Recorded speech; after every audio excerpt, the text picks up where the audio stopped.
how to find Discord servers. Hey everyone, welcome back to the channel. If you are new here, don't forget to hit the subscribe button and turn on the notification bell to not miss any updates.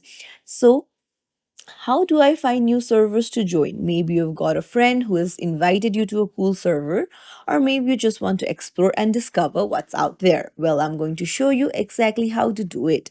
So, if you have a link, then you can go to your Discord and then go to the plus icon on the left hand side, tap on join a server, and then put in the invite link sent by a friend and then tap on join with invite link. But if you don't have invite link and want to send a request, then what you can do is you can go to your browser and then you can search for Discord servers and then search, and you need to tap on Discord servers, and from here you'll be able to find various communities.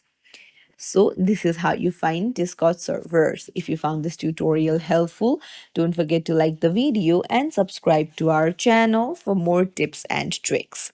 So if you found happy joining your Discord server, thank you for watching.